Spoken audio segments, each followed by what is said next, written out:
Hey, if you're thinking about moving to San Antonio and you really would like to know what does it cost to live here, what are gas prices, how's the food, what's cost at the grocery store, stay tuned because I'm going to cover all those things and we're getting after it right now.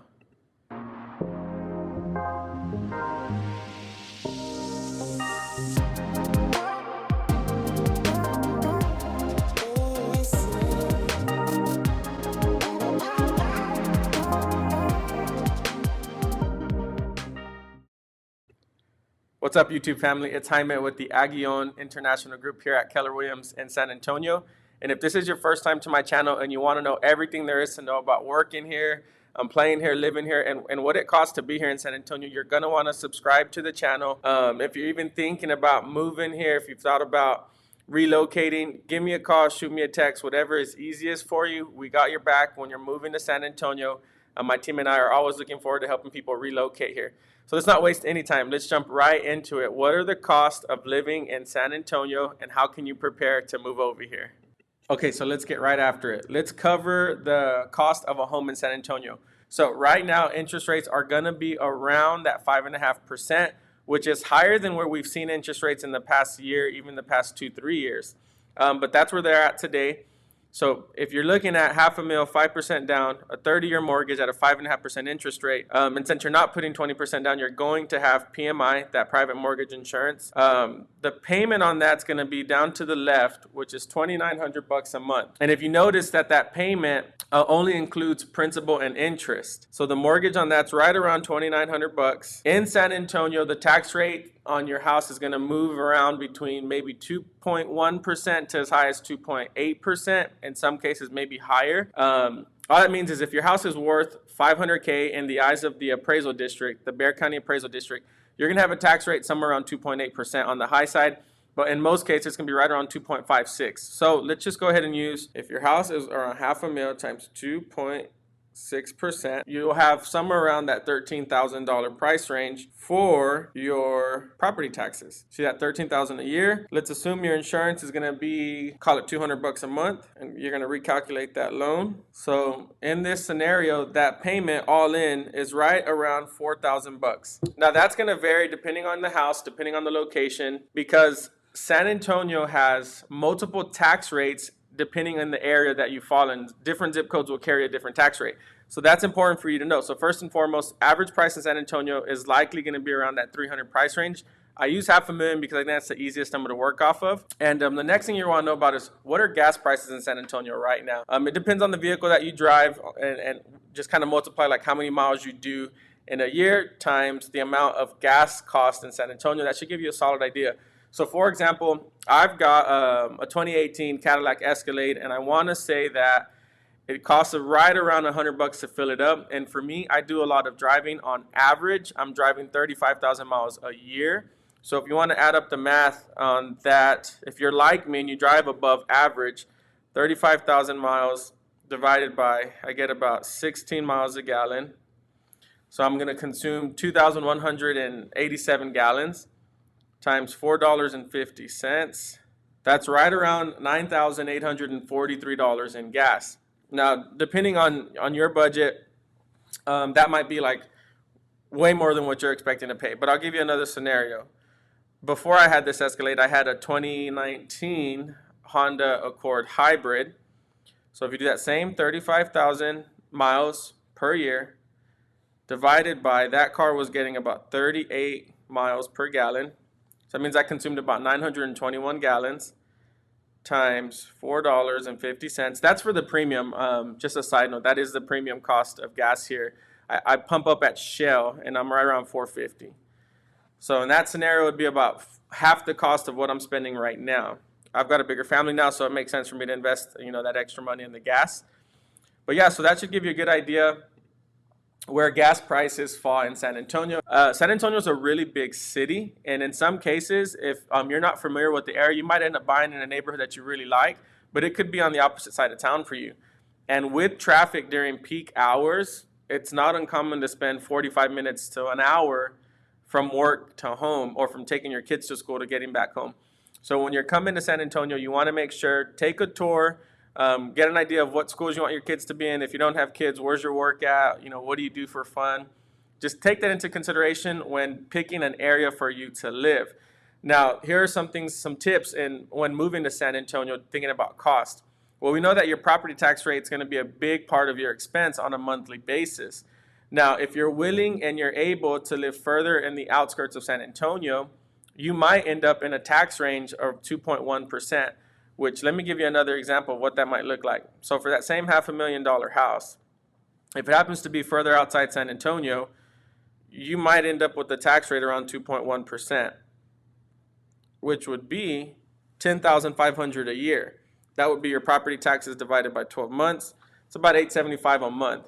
Now, that same house in the middle of San Antonio, you might end up in a tax bracket of 2.6%, which would be $13,000 divided by 12 is right around $1,083 a month. So I'm sharing this with you because property taxes are something you need to consider on top of your mortgage and utilities. I'll share another example with you. I have a condo that's 573 square feet. My wife and I live there, just me and her most of the time, and then a few days out of the week, we have our son, Asher. Now, being there, we have an average utility bill of about $100. Now, we keep the condo really cold. I will admit the windows aren't the newest, and the ceiling around the door, lots of cold air and hot air are in and out constantly. So there's ways we can make that more efficient. Here's another example. We've also got a property that's around 4,000 square feet, and it's ran all on electric, right? It's all electric. And we're averaging around $300 a month there. It's a big house, 4,000 square feet. Everything's powered by it. We office out of that property pretty regularly. So right around $300. I'm currently building a home that's going to be right around 2,500 square feet. It's brand new, so it should have the highest efficiency ratings in every aspect of the home. So once we're living in there and we close in July and we move in, I'll make another video and share with you a comparison between a home built in I think the ranch is probably built like in 2010 versus a house built in 2022. So that way you can have a solid idea of how beneficial it is to have a home that's efficient in all the details like windows, door stops, insulation, all those different things. So that kind of adds up. Now, what are some other expenses you might have? Let me pull up a couple of receipts from dining with friends and family here in San Antonio.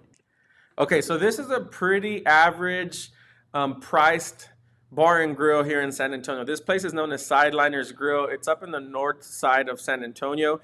It's really cool because it's known for their sand volleyball. It's a lot of fun if you've never been out here. You got to check that place out if volleyball is your thing. So as you can see here, I had lunch. It was a business lunch. I had Olga, Lee, and Roxanne, which is my wife, my mom, and technically my stepdad. But we were here on the 18th, and our total, including tip, was $70.49. Now, we had wings, a hamburger, a sandwich, like a gourmet-style sandwich. We all had like drinks, like non-alcoholic drinks, like soda, water. And what else did we have there? Oh, there was something else. I know that came with fries. Oh, yeah, and onion rings.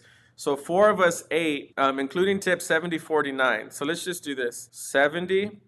Let's ignore that. 70. Oh, let me pull up my calculator so you can follow along. With 49 cents divided by 4 people, you're gonna spend about $17 a person in most cases, right? If you're going out to eat with family and friends and you want that experience of a bar and grill, it's gonna be about 15 to $20, including your entree, your drink, and an appetizer. So with those 3 things per person, it's gonna average out to about $17. Now, I'm not saying that's gonna be the cost everywhere you go, because we've still got restaurants here where you can go find a breakfast taco for $1, right? There's a place called Bill Miller's. It's locally owned, and it's a really great place to eat too. So it just depends what you want to eat. Now, there are other scenarios where you can get really fine dining. One of my favorite places is known as Chamagacha, the Brazilian steakhouse, where it's basically all you can eat. It's not a buffet style. What happens is they come out with a big old rack of meat. There's 13 different cuts of beef. There's a sausage, chicken, pork, lamb. Lamb chops there are one of my favorite things to eat. And they basically bring it to you however you want to eat it. You can tell them, I want it medium well, I want it rare, I want it well. Whatever the case may be, they'll go back and bring it out to you. In the evenings, it's about $70 a person to get in, and that covers everything. The salad bar is exceptional as well. That entire facility, that's probably my favorite place to eat here in San Antonio. So I have to show you, here it is. There is the lamb chop. Oh my goodness, look at that. That's some chimichurri. That's a lamb chop right there. And then this is a carajillo. If you've never had one, they're amazing. You definitely have to get this when you come and visit Chama. So look at that. Look at that. Oh my goodness. Oh my goodness. Look at that. So they're going to heat it up a little bit and then bam, they pour it in. I think those are 20 bucks each, 10 bucks each. Now, obviously, you're paying a premium. I mean, you can make that at home for a fraction of the cost. But the overall experience, it's a white cloth dining table. I mean, they just really take care of you. Look at that. Delicious. But enough of all that. So that's what you can expect being out here in San Antonio. If you got any specific questions about something else, let me know. Just a side note, like our downtown has a lot of parking, and it can average during the week $5 to $10 and as high as 25 to 35 bucks when there's special events going on in San Antonio. So if you're gonna live downtown and you're thinking about like parking situation, almost anywhere you live downtown has its private parking and space for guests, right? It's a lot different from like being somewhere out like New York or somewhere like that, right? So anywhere outside of downtown, parking in the streets is almost always allowed. In some cases, if you're close to a school, there will be like a time restriction on when you can park here. I've never taken like the Via bus, so I'm not sure where those costs are, but I can do another video about if you do need to get around bus to bus, what that looks like. I've lived here for 10 years now. I'm from a place called Hereford, Texas, which is by Amarillo, Texas. And I would say the cost in San Antonio is pretty close to what it's like living in a smaller town in the panhandle of Texas. I think the biggest difference is if you have a lifestyle where you know you like to just have different experiences, it can get expensive. Like if you want to go to like Andretti's or Topgolf, I mean, Topgolf is 40 bucks an hour pretty much, you know, with no food included. So lots to do here. The cost overall, I think, is pretty decent. And if you're comparing us to Austin, I'd be super curious to see what your thoughts are on that, because Austin, in my opinion, is a lot more expensive than San Antonio. And same thing for Dallas and Houston. If you're even thinking about relocating, give me a call, shoot me a text, send me an email, whatever is easiest for you. We got your back days, nights, and weekends.